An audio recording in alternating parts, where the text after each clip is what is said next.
My name is Peter Joseph. I am currently the de facto founder of an organization called the Zeitgeist Movement, which is seeking to alter the current cultural climate, if you will, into something that could be considered actually sustainable for not just one nation or class, but all the world's people.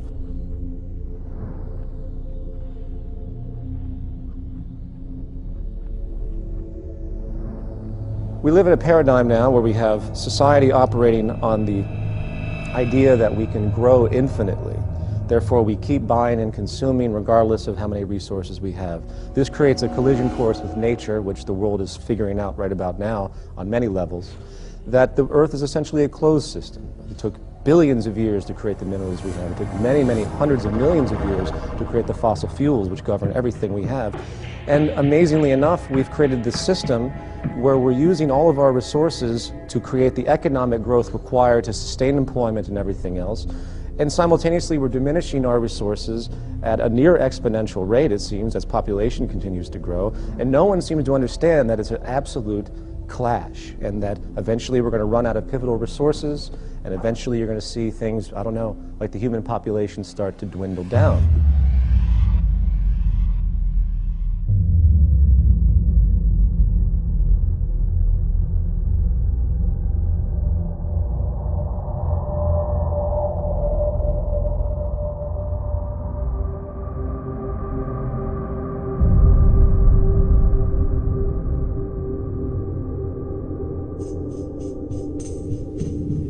My name is John Fresco, and I'm going to present the concept of the Venus Project.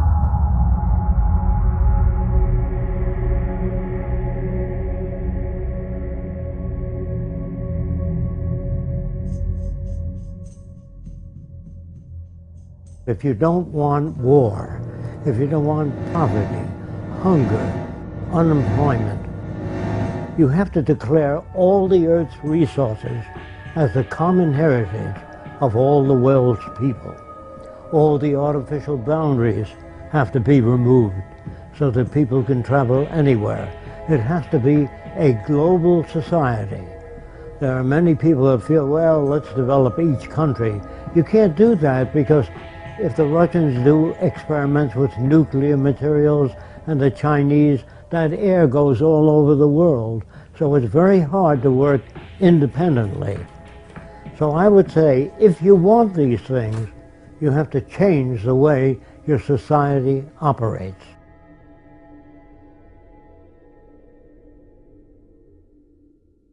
We believe here at the Venus Project, we are not civilized yet. As long as you have armies, navies, prisons, police, we are not civilized. No nation is civilized. Being civilized is an ongoing process. The more we learn, the more we know about the environment and human relations, the more we're able to deal with the problems. If we fail to do that, we won't be able to solve problems. If we go with traditional values, we won't be able to solve problems. All of these pump primers do not work. There's always been wars. The wars have continued to get worse, even though the universities today have the most sophisticated equipment in the science labs, the architectural labs, all the labs, and the wars are getting worse. The explosives are getting worse. Since the atom bomb, the explosive power is much worse. So there's something definitely wrong with all cultures. When I say wrong, I mean that the system doesn't work. Now, to talk about a system that does work is a little foreign to our habits of thought, so I'm going to try to explain how we make decisions. Actually, we don't make decisions, we arrive at them.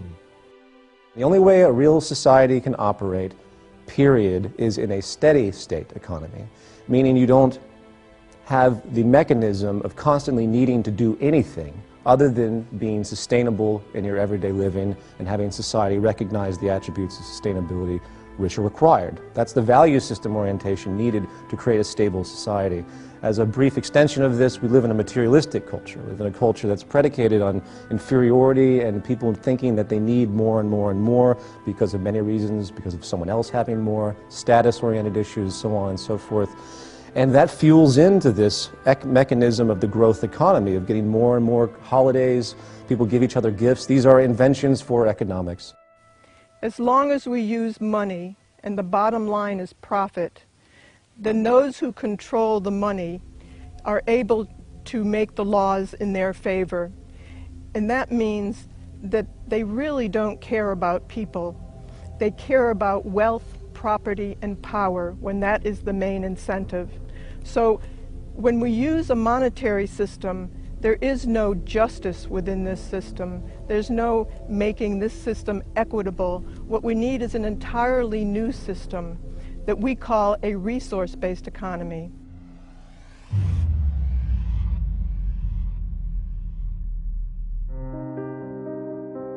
In regard to social operation and how to create a new society, or better yet, just to say to create any society that would be sustainable and efficient, there's really an empirical train of thought, if you will, of how to do that. First of all, you have to think about what the human being actually needs. We require resources at the bare minimum. We require food, water, etc., as we all know. Therefore, resources become the most paramount subject. Resources, in fact, should be the foundation of any economic structure. So what do? If you consider that the Earth is a closed, finite system? First thing you have to do is do a survey of the Earth's resources and the carrying capacity of the environment. If you produce a population far in excess of the carrying capacity of the environment, you're going to have trouble. You're going to have malnutrition and all the problems that go with it. So first we have to find out what can each successive environment carry and maintain a population in accordance with the carrying capacity of the Earth, not what I like or somebody else likes or some politician's notions. It has to be based upon the carrying capacity of the Earth. To organize a structure based on the intelligent management of the Earth's resources, you start from essentially the base level of where is everything. So you look at the planet, you say, okay, we see we have iron ore here, we have petroleum deposits here, if we were using petroleum at that point in time. In the future, hopefully will not be because it's damaging. We have places for great wind energy here. You get the point. We can assess the entire environment of what we currently use based on our technological facilities at that point, and we start to create a structure of analysis, maintenance, and management, and basically monitor and understand what we have. Then we can design the parameters for the new society. Without a survey, we couldn't do that. Survey means physical disabilities, all the known diseases. That tells us how many hospitals we have to build. Of course, the survey would include available materials. Otherwise, if you just sit down, turn out a hospital or turn out a social plan, not based on what you have, not based on what Fresco believes, only statistical evidence. The end of what's your opinion should have been gone in 1927. Then you move to the next level. How do we utilize the resources in the most efficient way? Technology is the methodology to harness any type of resources we have. Technology is the growing intellectual field that allows us to know how to manipulate our environment for our betterment and to be more sustainable, hopefully. So what we do is we utilize our technical information, and then we analyze the planetary resources. Then we build from the ground up an entire infrastructure, not based on the whims of any type of ideology, capitalist, socialist, fascist, whatever, what have you, communist.